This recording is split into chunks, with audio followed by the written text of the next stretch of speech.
ये विचार ही कर रहे, बता सुग्रीव विचार कर रहे, सीता जी ऊपर से जा रहे, ये विचार कर रहे। अरे मिसाइल दागना चाहिए था रावण को, फटक देता उठा के, विचार करने की जरूरत थी। वो विचार कर रहा है, हम विचार कर रहे थे, बताइए कोई विचार करने की जरूरत। ये विचार वाले हैं, ये विचारे ही हैं, ये विचारे ही करते रहते हैं। कई लोग ऐसे विचारे हैं कि वो जिंदगी भर विचार करते रहते हैं। एक आदमी घर में चोर आया, पत्नी बोली का जगह चोर आए रहो, चोर आए रहो। हाँ हमने देख लिया, आप विचार कर रहे। वो चोर अंदर आ गया, पत्नी बोली वो तो अंदर आ गया। हाँ हमने देख लिया, आप विचार कर रहे। तब तक चोर ने ताला तोड़ दिया, जेवर निकाल के चलने लगा। अरे वो तो जाए रहो जेवर लेके, हमने देख लिया, आप विचार कर रहे। पत्नी बोली भाड़ में जाए तो विचार मान लेगा वो बेचारी।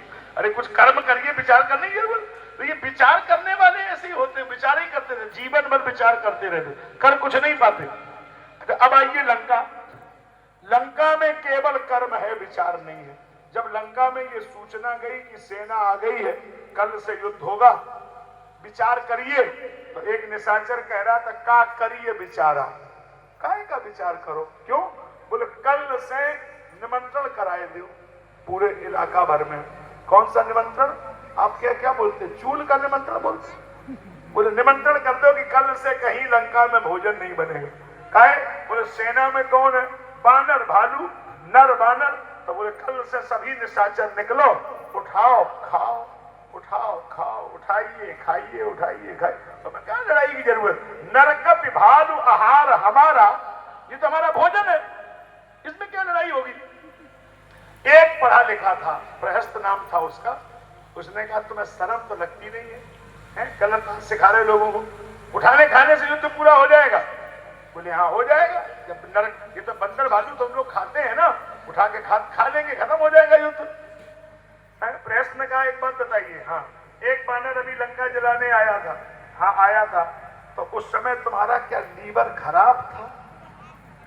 बोलो कोई दिक्कत थी पेट में, तुमने उसको खाया? हाँ बोले उस समय तो कुछ नहीं कर पाए हम। नहीं तो बोले शर्म लगनी चाहिए, झूठ बात कर रहे हो। देखा तुम्हें नगर जी जा रहा, तुम्हारे सामने लंका फूंक के चला गया, तुम्हारा लीवर खराब था, मारते उसको पकड़ लेते। अब ये केवल मतलब कर्म, इन्हें विचार नहीं, इनका दिमाग ही नहीं है, बता कोई ऐसे काम हो जाएगा। तो अब मतलब कई तरीके के संसार में लोग हैं। एक वो है जो कर्म करते हैं, विचार नहीं करते। एक वो जो विचार करते हैं, कर्म नहीं करते। एक आदमी ने अखबार में विज्ञापन दिया, एक नौकर की आवश्यकता है। सवेरे 4-5 लोग आ गए, बाबूजी हमें नौकरी दे दो। बोले हाँ दे देंगे। तो बोले बाबूजी करना क्या है? बोले करना सब हम ही को है। तो नौकरी किस बात की? असल में हम करना सब कुछ जानते हैं, लेकिन हम सोच विचार नहीं कर पाते हैं। तुम सोच विचार के हमें बताओ, करेंगे हम। तो नौकर बोलेगा कितनी बढ़िया नौकरी है, खाली विचार करके बताना ही तो है, करना तो इसी को है। बोले ठीक है नौकरी मंजूर। अरे ये बताइए हमारी तनख्वाह कितनी होगी? बोले तुम जितनी बोलो। बोले हम 3000 रुपए महीने लेंगे। बोले देंगे।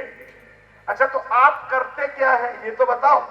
बोले हम वो जो गैस एजेंसी वाले पाड़े हैं उन्हीं के यहाँ नौकरी करते हैं, 1500 रुपए महीने पे। उस आदमी ने कहा कि अजीब आदमी हो, तुम्हारी नौकरी 1500 रुपए महीने की? हाँ। तो तुम हमें 3000 कहां से दोगे? बोले इसीलिए तो तुम्हें रखा है, तुम सोचो हमें क्या लेना देना, तो इसीलिए तुम्हें रखा ही है, ये तो तुम सोचो, इसकी हमारी थोड़ी जिम्मेदारी कहां से देंगे। बताओ साहब ऐसे अजीब लोग संसार में कि जहां दिमाग ही नहीं है। बोले तुम्हें 3000 मिल रहे तो हमें कहां से दोगे साहब? तो ये इससे काम नहीं चलेगा। सुंदरकांड जीवन में कब होगा? बोले जब विचार पूर्वक कर्म हो। इसलिए सीता